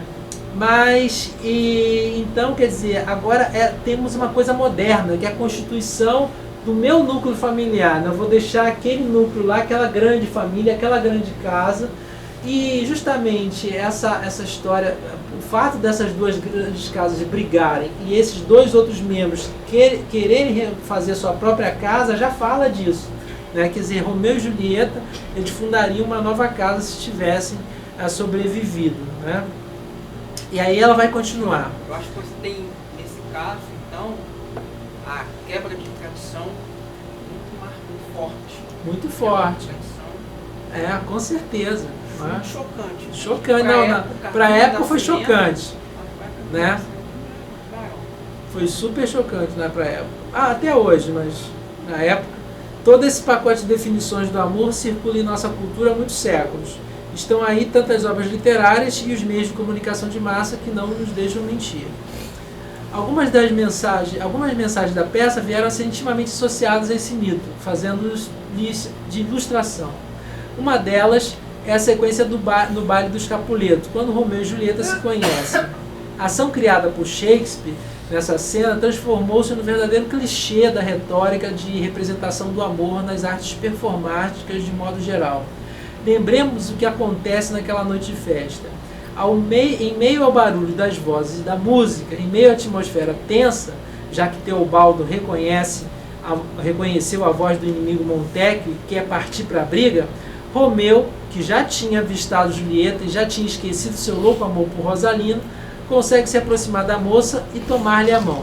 E aí ele vai lá, tá fantasiado de peregrino e tudo mais, e vai dizer: se a minha mão profana esse sacrário, pagarei docemente o meu pecado. Meu lábio peregrino temerário o espiará com um beijo delicado. Essa é a tradição da professora grandíssima Bárbara Eliodoro, né? E diz ele a ela, encenando a abordagem como se for um peregrino, ou um romeiro, que é o significado no nome Romeu, que se achega ao santuário e pousa a mão sobre a mão de uma santa. Em 4 versos, o rapaz inicia um soneto, que será composto em conjunto com Julieta. Isso eu acho uma coisa impressionante, né? Quer dizer, são tão ótimos poetas que os dois assim já fazem um soneto perfeito.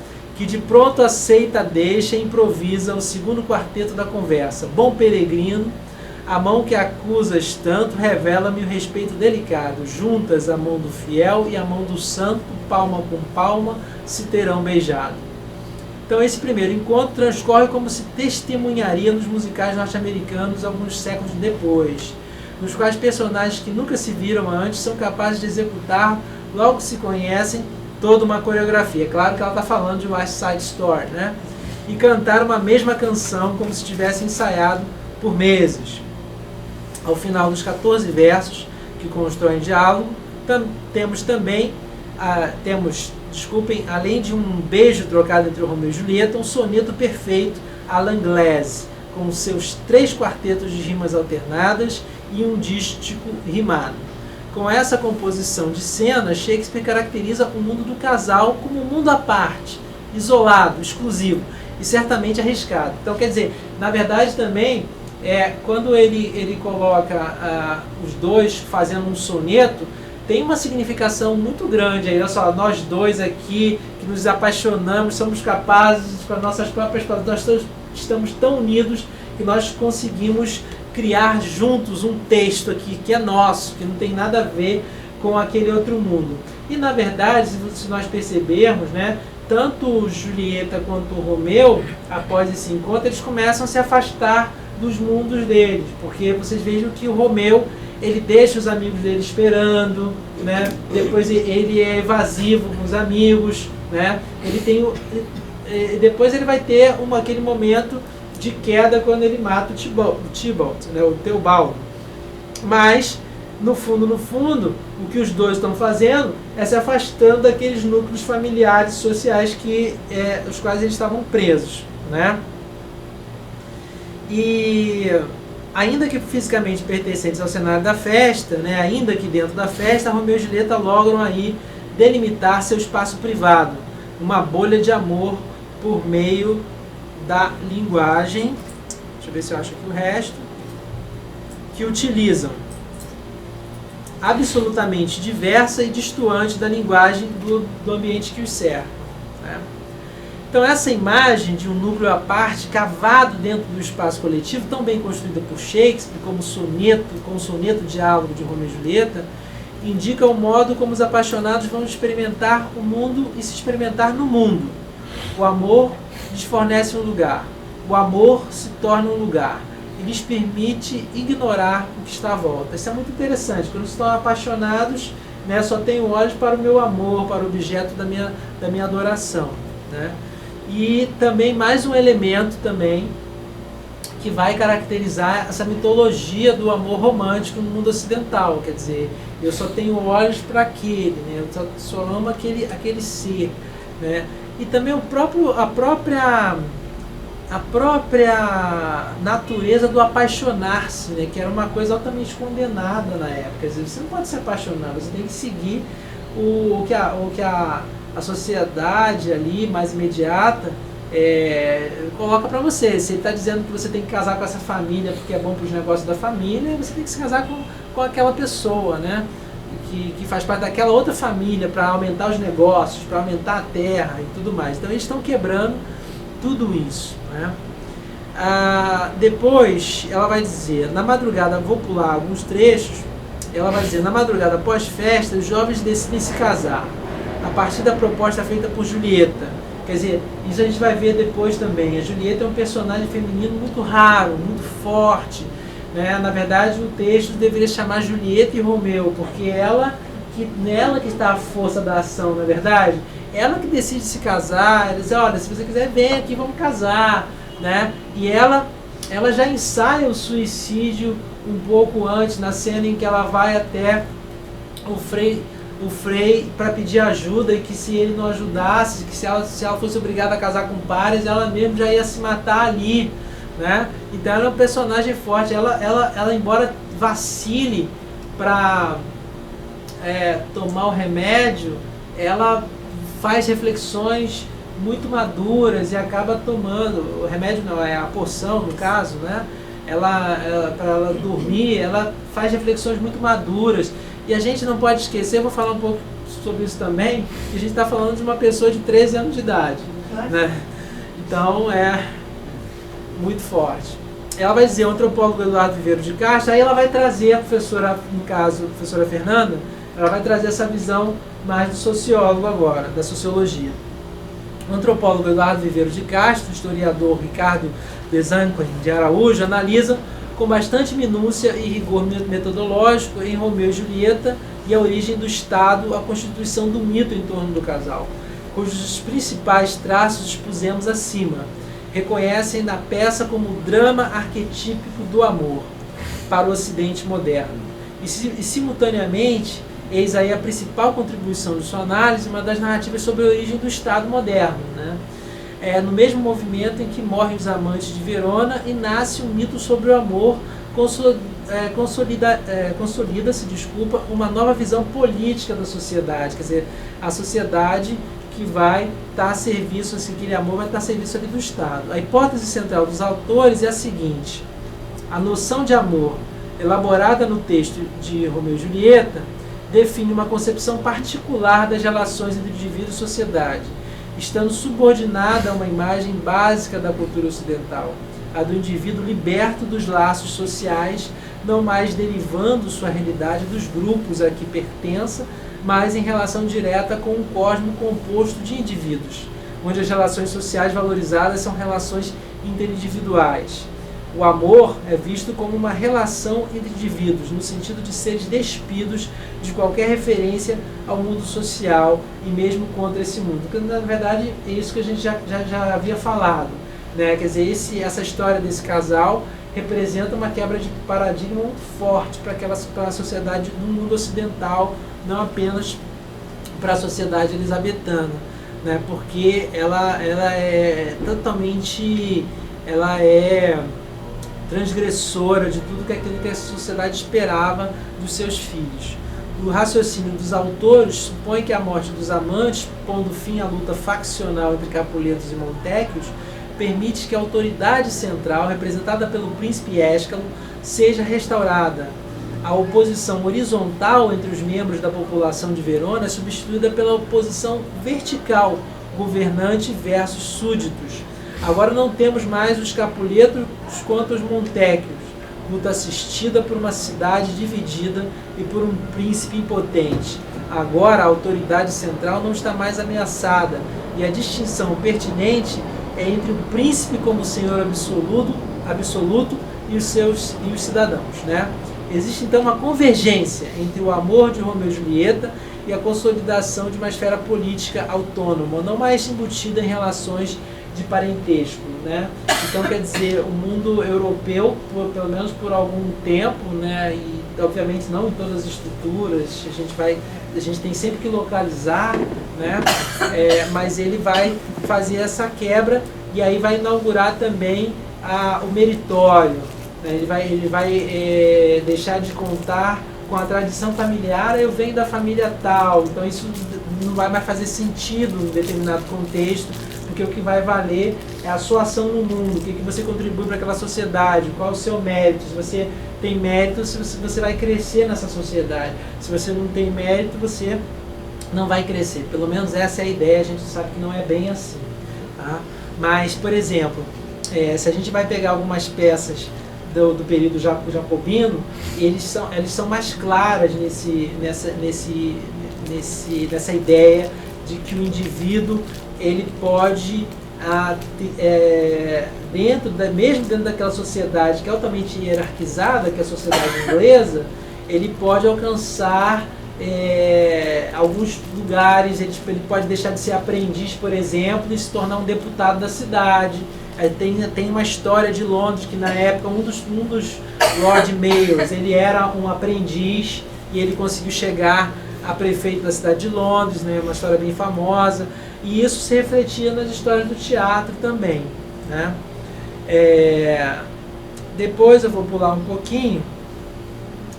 Além de responsável pelo rompimento de laços familiares e sociais, o amor é retratado na peça como submetido ao destino, conforme seguem argumentando, o que representa outro elemento a repor em foco a noção moderna de indivíduo. Quer dizer, o indivíduo é atravessado não só por as suas escolhas, pelas famílias onde ele nasce, mas também existe um destino que atravessa a sua história.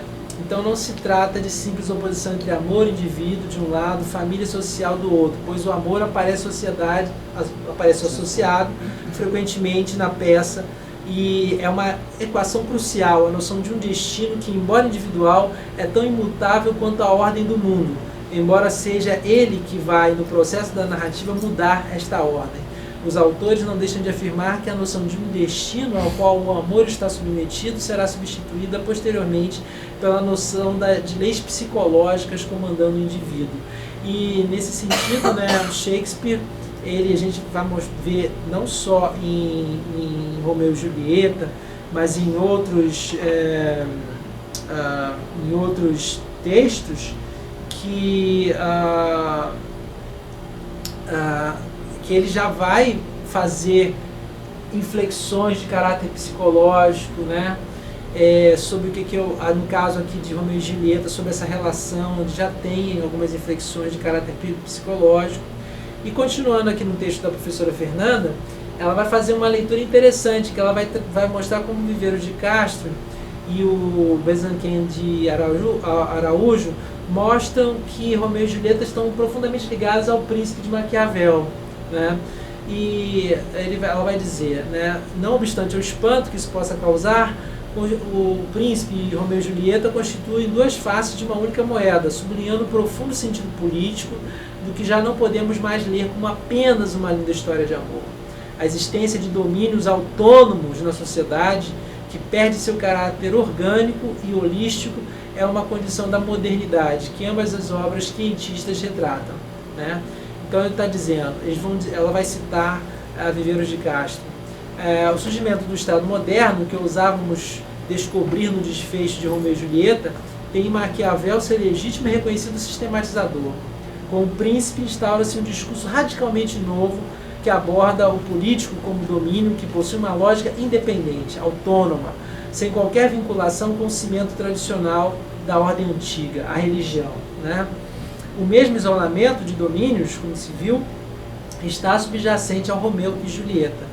Só que em direção oposta é o amor, as relações interindividuais, que passam a não mais estarem submergidos numa lógica única, onde a família é a unidade econômica, política e etc.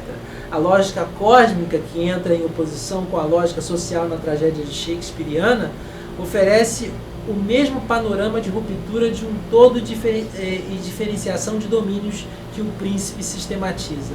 O príncipe complementa e desenvolve aquilo que Romeu e Julieta esboçava, a separação entre um Estado submetido a uma racionalidade própria e uma sociedade civil, que em última análise é um conjunto de indivíduos autônomos, né?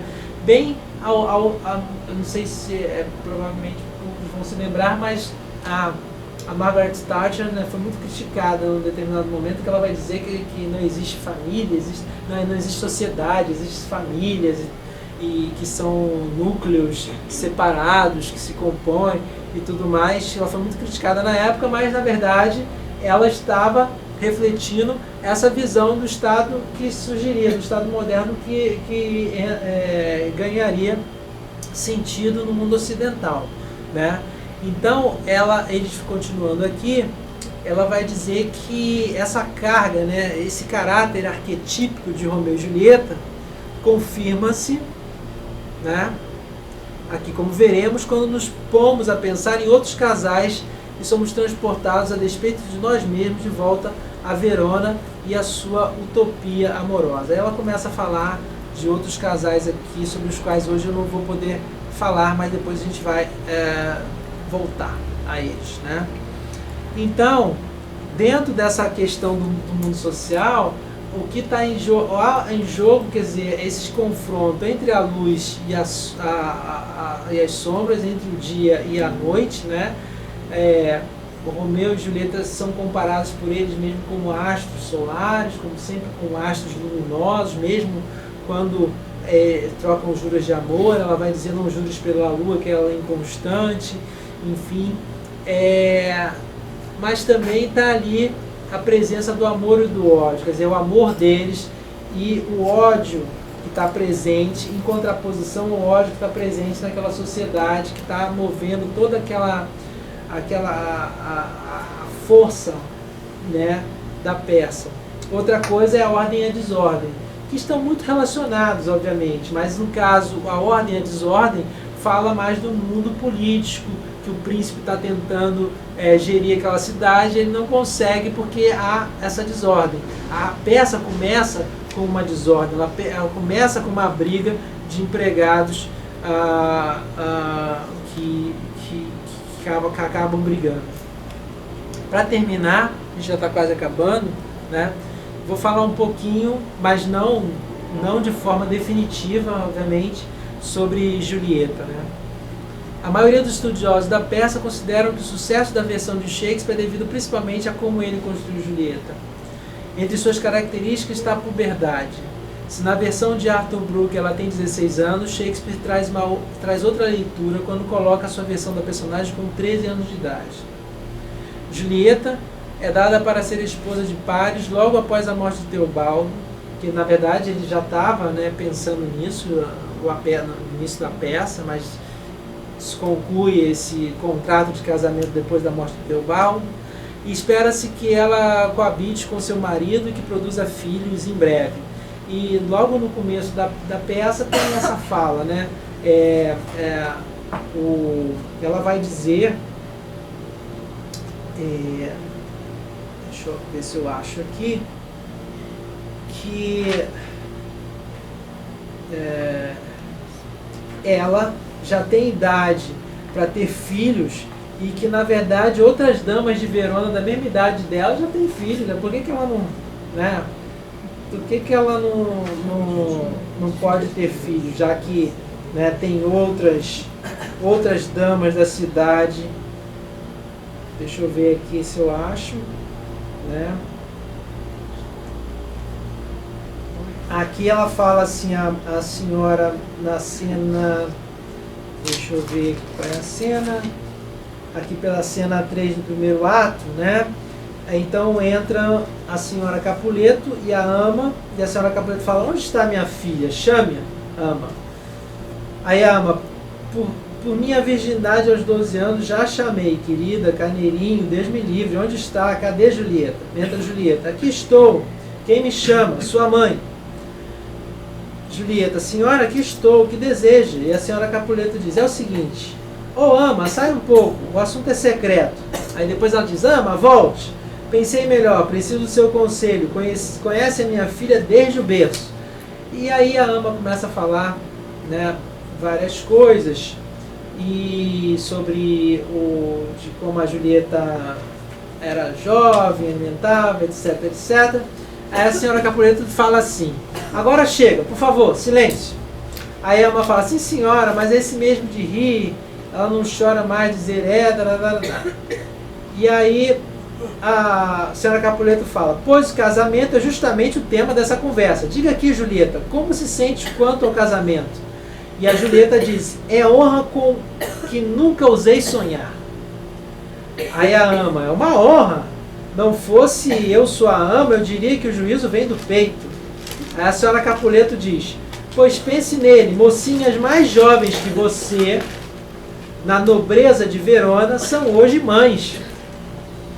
Com a mesma idade que você tem de solteira, enfim, o nobre Paris quer ser o seu amor. Um homem, moça, um homão, senhora, que no mundo ele serve de modelo. E a senhora Capuleto diz: a fina flor do verão de Verona. Aí a ama: uma flor mesmo, ele é uma flor. Aí a senhora Capuleto: o que diz? Será capaz de amar a ele?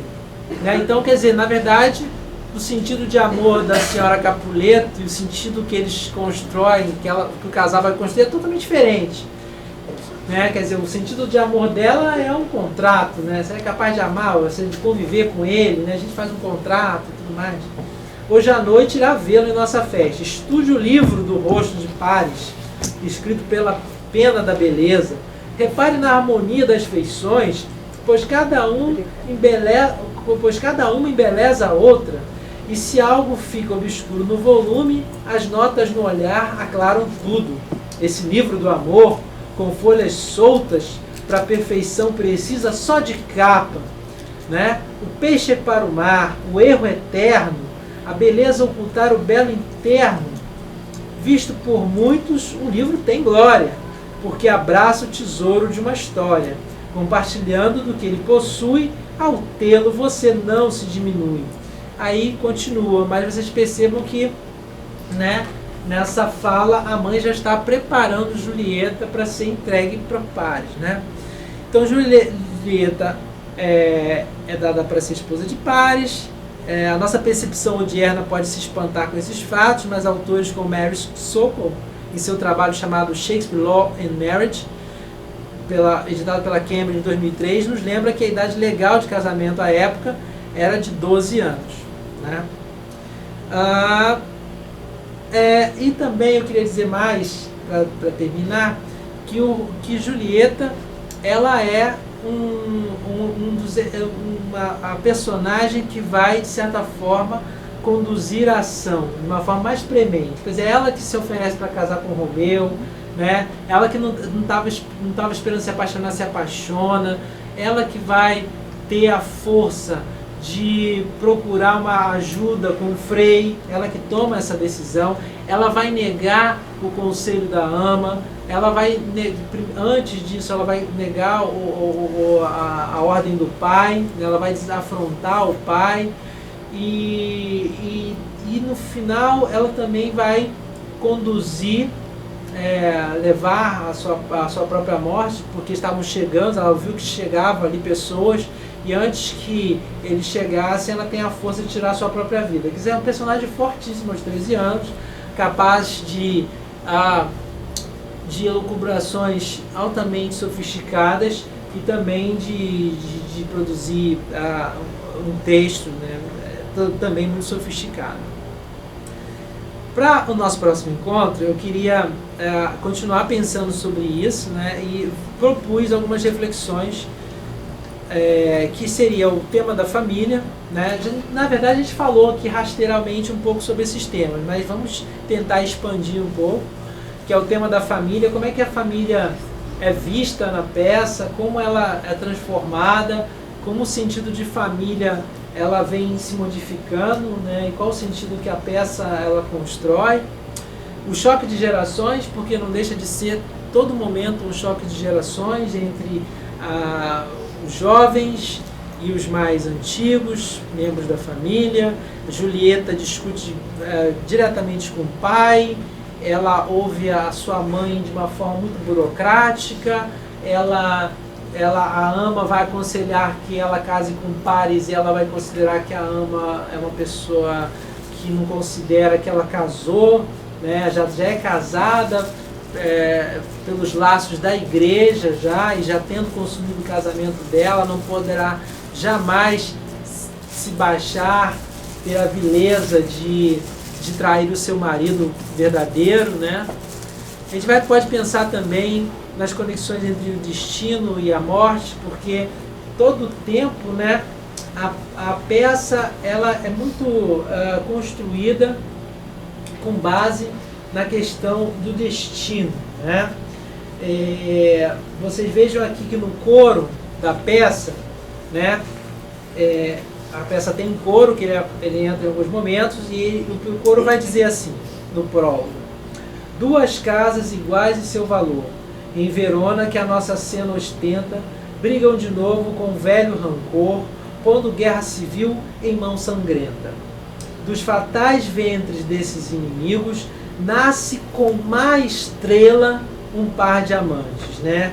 É a tradução de Bárbara Eleodora para A pair of star-crossed lovers take their life, né? Quer dizer, então essa star-crossed lovers, quer dizer, lovers, quer dizer, os amantes com a má estrela, quer dizer, o destino presente, quer dizer, dirigindo as ações dos personagens.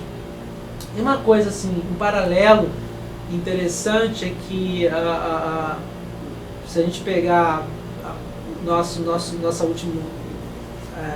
duas últimas aulas, a gente percebeu que Macbeth ele começa a agir e ele não pode mais parar a sequência de ações.